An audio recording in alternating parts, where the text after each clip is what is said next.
ફૂગમાં કોષીય આયોજન anybody? બહુકોષીય sorry ma'am, બહુકોષીય અને વિવિધ પેશી પણ ધરાવે અમુક. ઓકે, સુકોષ કેન્દ્રીય. હા, યસ.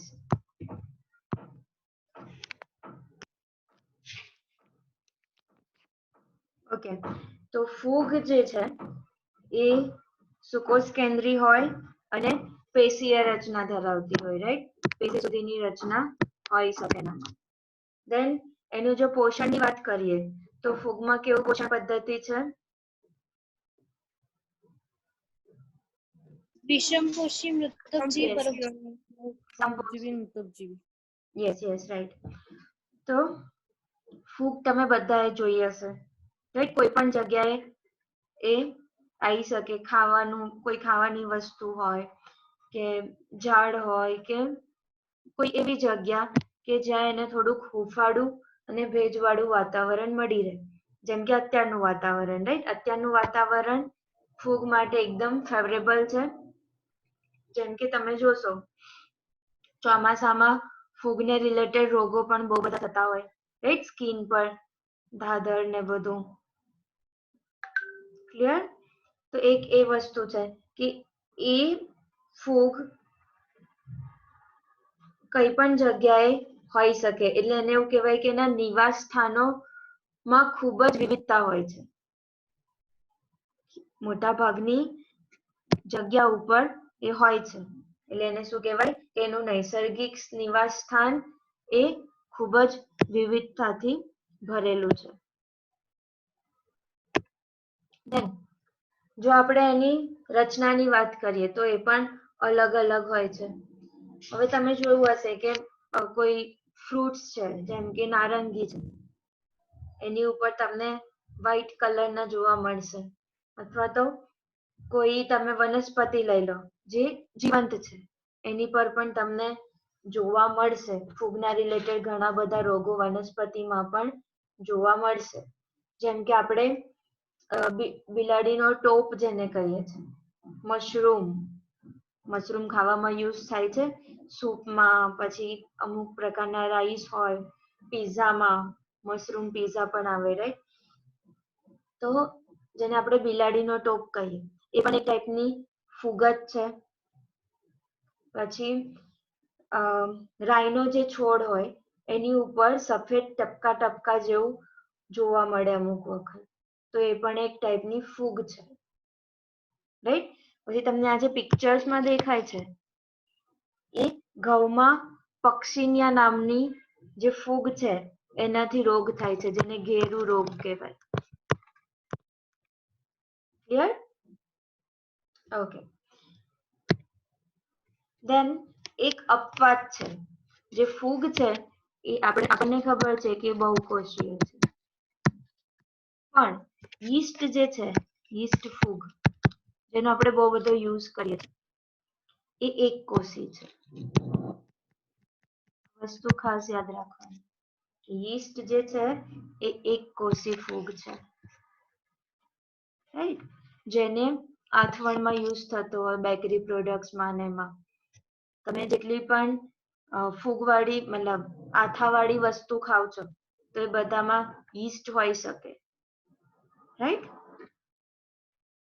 પછી એ પિઝાનો બેઝ હોય, પાઉં હોય, બ્રેડ હોય, રાઈટ?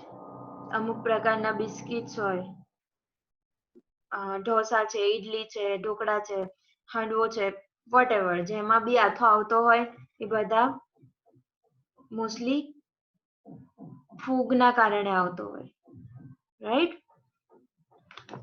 અને ઓલમોસ્ટ જે બેકરીમાં પ્રોડક્ટ્સ બનતી હોય આથો લાવવા માટે, એ લોકો તો યીસ્ટનો જ ઉપયોગ કરતા હોય. ડ્રાય યીસ્ટ આવે છે, તમને ખબર હોય, રાઈટ? તો એ એક પ્રકારની ફૂગ છે, પણ એ કઈ છે? એક કોષીય છે. બાકી બધી ફૂગ બહુકોષીય છે, રાઈટ? ઓકે. એના પછી પેનિસિલિયમ જે છે એની પાસે પ્રતિજૈવિક દ્રવ્ય છે. પ્રતિજૈવિક દ્રવ્ય આપણે MCQ માં ડિસ્કસ કર્યું હતું. પ્રતિજૈવિક દ્રવ્યનો મતલબ શું થાય? એન્ટીબાયોટિક. એન્ટીબાયોટિક્સ. Good, right. કે જે જીવને મારી શકે, તો એનો દવા તરીકે યુઝ કર્યો રસી બનાવવામાં, રાઈટ. એટલે પેનિસિલિયમ જે ફૂગ છે એને મેડિસિન્સમાં પણ યુઝ કરવામાં આવ્યો. તો હવે ફૂગનું નિવાસ સ્થાન આપણે જોયું કે થોડી હુંફાળી ભેજવાળી જગ્યા હોય તો એ ત્યાં જલ્દીથી ગ્રો કરી શકે. તો એની માટે આપણે ખાવાનું બગડે ના એની માટે ફ્રીજમાં મૂકીએ છે. કેમ? ફ્રીજમાં ઠંડક હોય, એટલે ઠંડકના કારણે ફૂગ ત્યાં આવી ના શકે, એટલે ખોરાક વધારે સમય સુધી એવો ને એવો જ રહેશે. ક્લિયર? ઓકે. તો યીસ્ટ જે હતી એ એક કોષી હતી, પણ બાકીની ફૂગ તો બહુકોષી છે. એટલે બહુકોષી ફૂગ એ આપણે જોઈ શકીએ છીએ, રાઈટ. તો ફૂગ જે છે એની રચના કેવી હોય? તો ફૂગના તમે આમ તંતુ જોયા હશે, રાઈટ. અને એ તંતુ ભેગા થઈ અને આખી જાડા જેવી રચના બનાવશે. યસ કશિશ? નો મેમ, વચ્ચે અવાજ નતો આવતો પણ પછી આવી ગયો. Okay okay. તો ફૂગ જે છે એ તંતુમય હોય, રાઈટ. અને એ તંતુ કેવા હોય? લાંબા અને પાતળા. તમે જોઈ જશે વ્હાઈટ કલરની ફૂગ ગમે ત્યાં તમને જોવા મળશે, રાઈટ. તો એ તાતણા સ્વરૂપે હોય. તો એનો જે તાતણો છે એને કહેવાય કવક તંતુ. શું કહેવાય? કવક તંતુ અથવા તો કવક સૂત્ર. ઈઝી. જે તાતણો હોય એને તંતુ તો કહી જ શકીએ આપણે, એટલે કવક તંતુ અથવા કવક સૂત્ર કહેવાય, રાઈટ. હવે આ કવક સૂત્ર જે છે એક જાડી જેવી રચના બનાવશે. તમને ફિગરમાં દેખાય છે, જો ફૂગ આવી જ હોય છે ને, તો એક તાતણા ભેગા થઈ અને શું બનાવશે? એક જાડી જેવી રચના બનાવશે, જેને કવક જાળ કહેવાય. શું કહેવાય? કવક જાળ. જાડી જેવી રચના બનાવે છે એટલે એને જાળ કહેવાશે, રાઈટ. હવે એ કવક સૂત્ર હોય કેવા? જો આપણે એક તાતણો લઈ લઈએ મતલબ કવક સૂત્ર, તો એ કેવા હોઈ શકે? તો એમાં બે વસ્તુ હોય, મતલબ બે ટાઈપ હોઈ શકે. કાં તો એ એક કોષીય હોય, એક કોષ કેન્દ્ર ધરાવતું હોય, અથવા તો બહુકોષ કેન્દ્રીય હોય. મતલબ જે કોષ કેન્દ્ર છે બ્લુ કલરમાં તમને જે દેખાય છે એ શું છે? કોષ કેન્દ્ર. તો અમુક ફૂગ એવી હોય કે જેમાં આ તાતણામાં વચ્ચે વચ્ચે આવા પાર્ટેશન પાડેલા ભાગ, વચ્ચે એક પડદો હોય. એના કારણે એક ભાગમાં એક જ કોષ કેન્દ્ર હોય, એટલે આ કોષરસ પાસે એક જ કોષ કેન્દ્ર છે. એવી રીતે જ્યાં જ્યાં ભાગ પડશે ત્યાં બધામાં એક એક કોષ કેન્દ્ર જોવા મળશે, રાઈટ. તો એને એક કોષ કેન્દ્રીય કહેવાશે.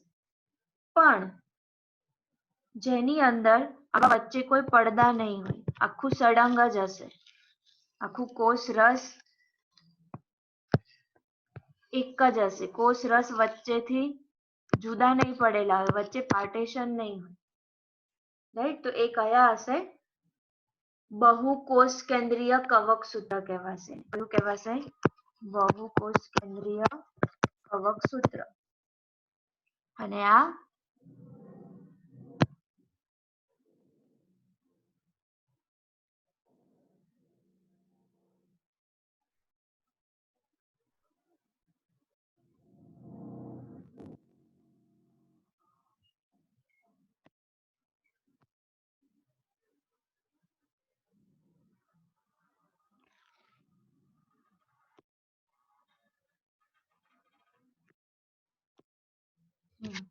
તો આ કયું થઈ ગયું? એક કોષીય. અને આ કયું થઈ ગયું? બહુકોષીય. કેમ કે એમાં વચ્ચે કોઈ પાર્ટેશન નથી એટલે આખું એક જ કન્સિડર થશે. જ્યારે અહીંયા વચ્ચે વચ્ચે પડદા છે એટલે એક ભાગમાં એક જ કોષ કેન્દ્ર હશે, રાઈટ. અને શું કહેવાશે? બહુકોષ કેન્દ્રીય કવક સૂત્ર. અને આવી એક કોષીય કવક સૂત્ર, સોરી એક કોષ કેન્દ્રીય, કોષ કેન્દ્રની વાત છે ને. આટલે સુધી clear? Yes ma'am, clear. Yes, ma'am. ફૂગની દિવાલ શેની બનેલી હશે? સેલ્યુલોઝ અને લિપિડની. સેલ્યુલોઝની. સેલ્યુલોઝ કઈથી આવ્યું આમાં? કાઇટિન, જગ્યા અને પોલિસેકેરાઇડ્સ. એના કારણે જે પોલિસેકેરાઇડ્સ હોય એના કારણે થોડું સ્વીટનેસ આવે. તો બ્રેડ ને એવું તમે ખાશો ને તો તમને થોડો સ્વીટ ટેસ્ટ આવતો હશે, રાઈટ? એ લોકો થોડી સુગર બી નાખતા હોય, પણ મોસ્ટલી એ જે પોલિસેકેરાઇડ્સ છે એના કારણે થોડો ટેસ્ટ આવતો હોય. તમે જેમ ચાવો ને એમ એમાંથી સુગર છૂટી પડે એટલે થોડી સ્વીટ ટેસ્ટ આવે. Clear? Yes ma'am, clear. Yes ma'am. હવે ફૂગને આપણે જોઈએ એનો ખોરાક લેવાની વાત. એ વિષમપોષી છે.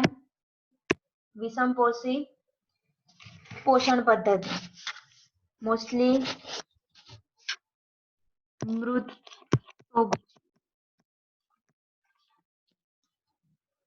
મૃતાધારકો, એટલે જે મૃત્યુ પામતી જે વસ્તુ હોય તો એમાંથી એ શું લેશે? કાર્બનિક પદાર્થનું શોષણ કરશે અને એમાંથી એ એનર્જી મેળવશે, રાઈટ? તો આવી જે ફૂગ હોય એને કઈ ફૂગ કહેવાય? મૃતોપજીવી ફૂગ. અમુક પરોપજીવી હોય, જીવતા જે છોડ હોય, માણસ હોય, કોઈ પણ પ્રાણી હોય એની પર આધાર રાખતી હોય તો એને શું કહેવાય? પરોપજીવી ફૂગ. કેટલીક સહજીવન પણ ગાળતી હોય. સહજીવી, સહજીવીનો મતલબ શું?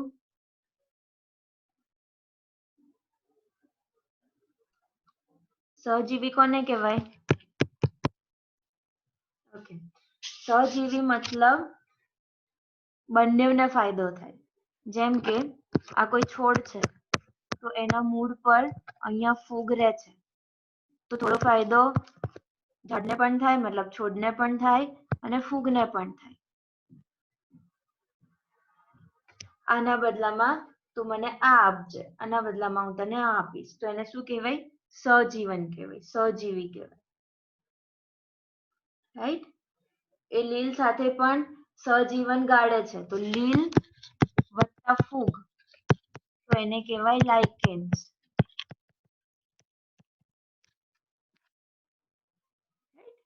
જો લીલ છે તો એ પોતાનો ખોરાક જાતે બનાવી શકે છે, તો લીલ આને શું પ્રોવાઈડ કરશે? ફૂડ પ્રોવાઈડ કરશે, ખાવાનું આપશે. એના બદલામાં ફૂગ એને શું આપશે? તો ફૂગમાં ભેજ ગ્રહણ કરવાની શક્તિ વધારે હોય, પાણીને વધારે શોષી શકે, રાઈટ? તો એ વસ્તુ એ એને આપશે. ક્લિયર? એવી જ રીતે કવકમૂળ.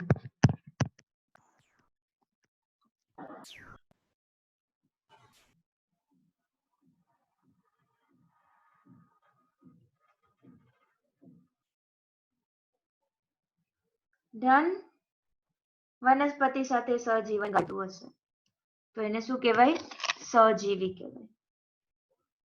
વસ્તુઓની એ લોકો આપ લે કરશે અને એના દ્વારા એકબીજાનું જીવન ચાલી જશે. ઓકે, હવે એનું પ્રજનન. ફૂગ કઈ કઈ રીતે પ્રજનન કરી શકે? તો ફૂગ બંને રીતે કરશે, અલિંગી પ્રજનન પણ કરશે અને લિંગી પ્રજનન પણ કરશે. અલિંગી પ્રજનનમાં આવશે અવખંડન. અવખંડનનો મતલબ શું થાય?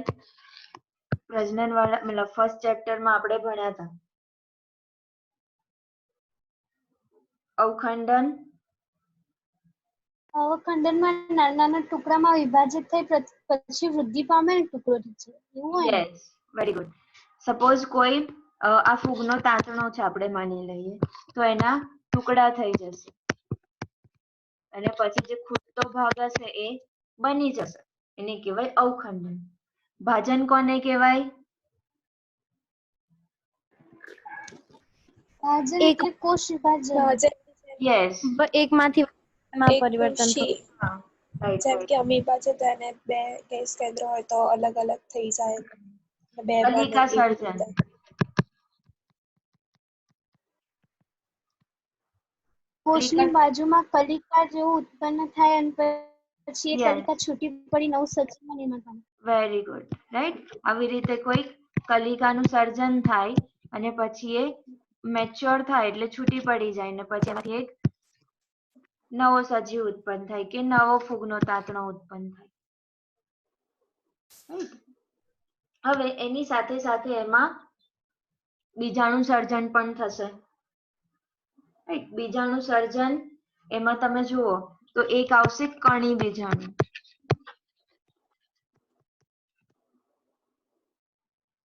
તો એ કણી બીજાણુ ધાની જે છે,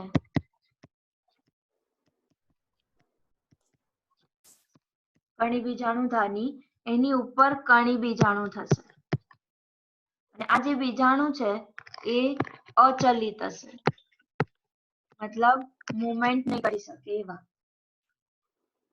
રાઈટ, તો એ કણી બીજાણુ અહીંયાથી જ્યારે છૂટા પડશે અને પછી આ બીજાણુમાંથી ફૂગનું સર્જન થશે જ્યારે એને અનુકૂળ કન્ડિશન આવશે ત્યારે. રાઈટ, બીજા જે છે એ ચલ બીજાણુ. ચલ એટલે ચાલી શકે એવા ચલિત હશે. આ કયા હતા? અચલિત. તો અચલિત અને ચલિત બે પ્રકારના. રાઈટ, હવે આ જે ચલ બીજાણુ છે એની પાસે હશે કશા, એટલે એના દ્વારા ચાલી શકશે, એક જગ્યાએથી બીજી જગ્યાએ જઈ શકશે. રાઈટ, તો એક કયા હતા? કણી બીજાણુ જે ફિક્સ રહેશે, રાઈટ, પવન કે એનાથી જ જઈ શકશે. બીજા છે ચલ બીજાણુ, એની પાસે કશા છે એટલે એ ત્યાંથી મૂવમેન્ટ કરી શકશે. રાઈટ, આ બે પ્રકારના જે બીજાણુ છે એનાથી પણ એ અલિંગી પ્રજનન કરી શકશે. રાઈટ, જ્યારે અહીંયાથી છૂટા પડશે અને એને ફેવરેબલ કન્ડિશન મળશે એટલે એ ગ્રો થશે. ક્લિયર? હવે બીજા ટાઈપના છે એ છે લિંગી પ્રજનન માટે. લિંગી પ્રજનન માટે બીજાણુ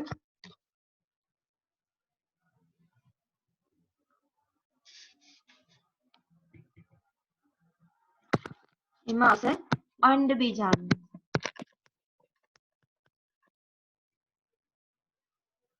અંડ બીજાણુ મતલબ તમે ફિમેલ પણ કન્સિડર કરી શકો. અંડકોષ શેમાં આવશે? માદામાં આવશે. રાઈટ, તો એ અંડ બીજાણુ મતલબ લિંગી બીજાણુ થઈ ગયા. રાઈટ, ધેન આવશે ધાની બીજાણુ. ધાની બીજાણુ મતલબ એ જે છે એ આ પ્રકારની કોઈક રચના હશે, એની ઉપર એક કવર હશે, એની અંદર બીજાણુ જોવા મળશે એટલે એને કહેવાય ધાની બીજાણુ. રાઈટ, આ પ્રકારના. ધેન પ્રકણી બીજાણુ જે અહીંયા દેખાય છે, કયા છે? પ્રકણી બીજાણુ.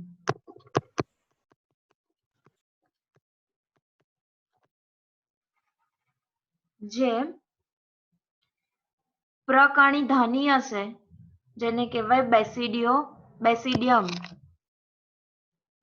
પ્રકણી બીજાણુ ધાની એમાંથી એ ઉપરની બાજુ આવી રીતે ઉપસેલા જોવા મળશે જેને કહેવાય પ્રકણી બીજાણુ. રાઈટ, હવે આ બધા બીજાણુ છે એ ફલન પામશે અને એમાંથી નવી ફૂગ ઉત્પન્ન થશે એટલે એ થઈ ગયું લિંગી પ્રજનન. Right, okay. અને આ બધા જ જે બીજાણુ છે એ જેની અંદર છે મતલબ આવી કોઈ રચના આવે છે અંદર બીજાણુ છે બધા, તો એને શું કહેવાશે? ફડકાય. અને પણ શું કહેવાય? ફડકાય. ડન. હવે જો આ રીતે ગ્રો થશે, અહીંયાથી સપોઝ બીજાણુ પડ્યા, રાઈટ? તો ધીરે ધીરે એ ગ્રો થવા લાગશે અને પછી છેલ્લે થોડું થોડું ફૂગ જેવું દેખાશે. હવે તમે જુઓ કે લિંગી પ્રજનનમાં કયા કયા તબક્કા હશે. એ તો આપણે જોયું કે આટલા આટલા બીજાણુ અંદર ઇન્વોલ્વ થશે, પણ એ પ્રોસેસ કઈ રીતે થશે? તો એ 3 તબક્કા છે. સૌથી પહેલા તો શું થશે કે 2 કોષ છે, રાઈટ? 2 બીજાણુ છે, તો એમાં સૌથી પહેલા જીવરસ જે છે એ ભેગા થશે, એટલે એને શું કહેવાય? જીવરસ સંયુગ્મન. સંયુગ્મ થવું એટલે ભેગા થવું, એટલે સૌથી પહેલા આ બંનેના જીવરસ ભેગા થશે, કોષરસ જેને કહેવાય, રાઈટ? કોષરસ એને જીવરસ પણ કહેવાય, રાઈટ? આ કોષ કેન્દ્ર થઈ ગયું. તો એ બંનેના જીવરસ ભેગા થયા, તો એને શું કહેવાશે? જીવરસ સંયુગ્મન. ક્લિયર? એના પછી શું આવશે? હવે બાકી રહ્યા કોષ કેન્દ્ર. કોષ કેન્દ્ર ભેગા થશે એટલે એને કહેવાશે કોષ કેન્દ્ર સંયુગ્મન. એના પછીનું સ્ટેપ કયું આવશે? કોષ કેન્દ્ર સંયુગ્મન. હવે આ કોષમાં 2 કોષ કેન્દ્ર થઈ ગયા, કેમ કે જો તમે અહીંયા 2n 2n લો, કોષની રચનામાં જેનેટિક મટીરિયલ કેવું હોય? 2n હોય જનીન દ્રવ્ય. હવે અહીંયા 4n થઈ ગયું. 4n તો પોસિબલ છે નહીં, એટલે હવે નેક્સ્ટ સ્ટેપ શું આવશે? આ બંનેનું અર્ધીકરણ થશે, એટલે 2 કોષ બની ગયા. ક્લિયર? જનીન દ્રવ્ય Yes, ma'am. એકબીજાનું મિક્સ થયું છે એટલે લિંગી પ્રજનન કહેવાશે. અને પછી અર્ધીકરણ થઈને સંભાજન થઈને નવી નવી ફૂગ બન્યા કરશે, રાઈટ? સૌથી પહેલા શું આવશે? જીવરસ સંયુગ્મન, પછી કોષ કેન્દ્ર સંયુગ્મન અને એના પછી અર્ધીકરણ. ડન? ઓકે. Yes, ma'am. હવે તમે જોશો તો અલગ અલગ જે ફૂગ હોય ને એમાં આ વસ્તુ અલગ અલગ રીતે થતી હોય. જેમ કે જીવરસ સંયુગ્મન છે, તો એ થયા પછી અમુક ફૂગમાં થોડો રેસ્ટિંગ ફેઝ આવતો હોય, કે તરત જ કોષ કેન્દ્ર ફ્યુઝ ના થઈ જતા હોય, થોડીક વાર માટે કોષ કેન્દ્રો અલગ જ રહેતા હોય.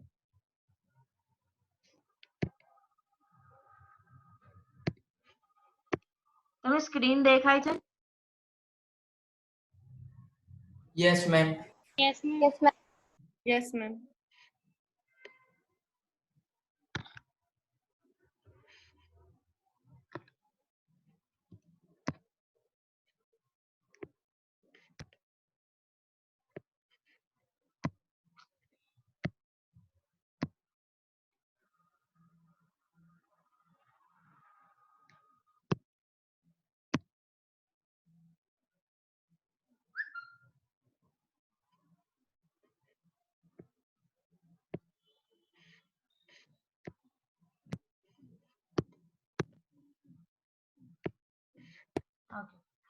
તો અમુક ફૂગમાં કેવું થશે, અને બુકમાં એક્ઝામ્પલ્સ બી આપ્યા છે તમને લોકો કે કઈ ફૂગમાં કેવું હશે, પણ આપણે ઓલરેડી આગળ એ ફૂગના એક્ઝામ્પલ્સ ભણવાના જ છે, એટલે બેટર કે જ્યારે એ આવશે ત્યારે તમને વધારે સમજ પડશે, રાઈટ? અત્યારે ખાલી આપણે ફૂગનું એક ઇન્ટ્રોડક્શન જોઈએ. તો એમાં શું થશે કે મધ્યવર્તી એક સિચ્યુએશન બનશે જેમાં કોષ રસ જે છે, મતલબ જીવરસનું સંયુગ્મન થઈ ગયું હશે, પણ કોષ કેન્દ્રનું સંયુગ્મન નથી થયું. તો આ 2 કોષ કેન્દ્ર તમને અલગ જોવા મળે છે, રાઈટ? તો આવી જે પરિસ્થિતિ છે એને શું કહેવાશે? દ્વિકોષ કેન્દ્રી તબક્કો, કેમ કે એમાં બે કોષ કેન્દ્ર અલગ અલગ છે એટલે એને શું કહેવાય? દ્વિકોષ કેન્દ્રી તબક્કો. અને આ પ્રક્રિયાને શું કહેવાય? દ્વિકોષ કેન્દ્રીકરણ. રાઈટ, આવું આવે જ્યારે કેન્દ્રીકરણ. કરણ જ્યારે પાછળ આવતું હોય ત્યારે મોસ્ટલી પ્રક્રિયા જ હોય છે. રાઈટ, એટલે દ્વિકોષ કેન્દ્રીકરણ, એકત્રીકરણ એવું આવે છે ને. એટલે દ્વિકોષ કેન્દ્રીકરણ મતલબ દ્વિકોષ કેન્દ્રી તબક્કો બનવાની પ્રક્રિયા.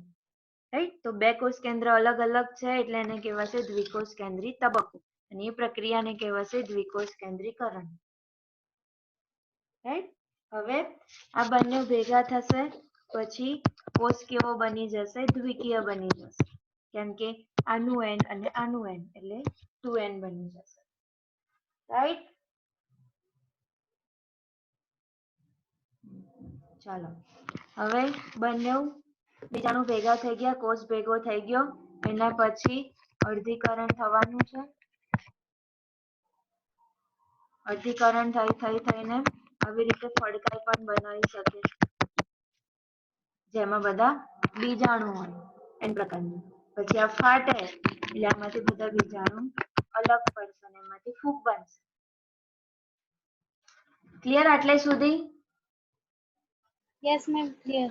હા મેમ, હા મેમ. Yes, ma'am. શું કેવી છે? વિષમપોષી છે. એની બાહ્ય રચના અને એનું નૈસર્ગિક નિવાસ સ્થાન ખૂબ જ વિવિધતાસભર છે, કોઈ પણ જગ્યાએ જોવા મળશે. એ મૃતોપજીવી અથવા પરોપજીવી હોઈ શકે.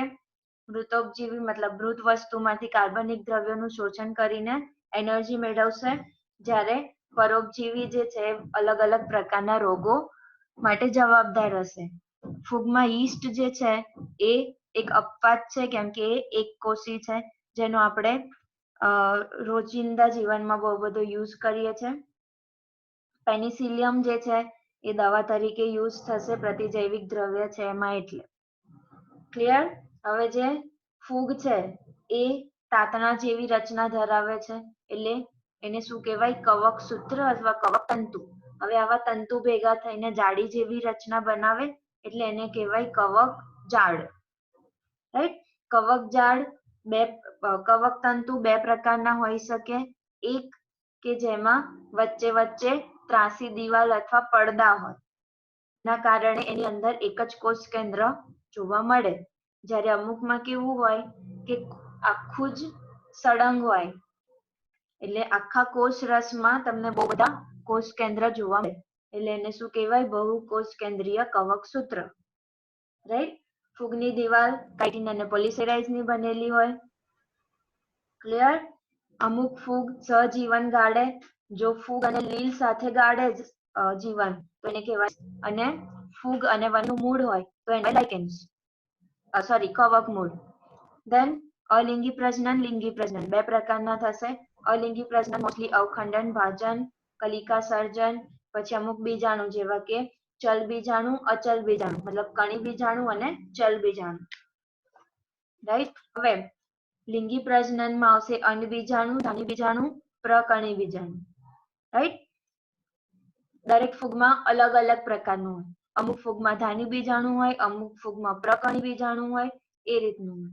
રાઈટ, હવે આ બધા બીજાણુને શું બનાવે? ફડકાઈ બનાવે.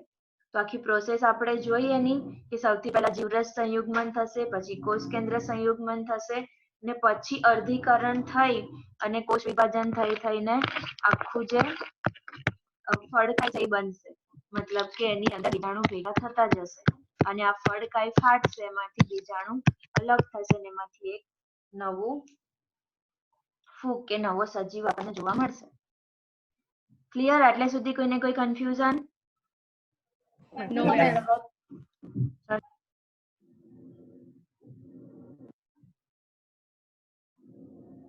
કે તરત રાખી દેવી છે? મેમ વોઇસ કપાય છે તમારો. હા મેમ, એકદમ તરત જ રાખવી છે કે થોડો ટાઈમ લેવો છે? તમે કહો મેમ. તમારે ફ્રેશ થવું હોય તો ટાઈમ આપું? ના ચાલશે.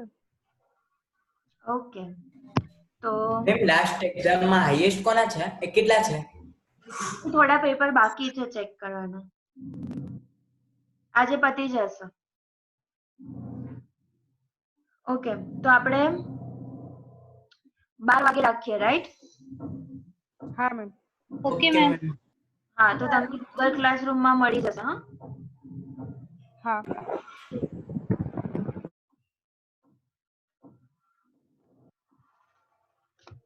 Okay then all the best. Bye bye. Thank you ma'am. Bye. Bye ma'am.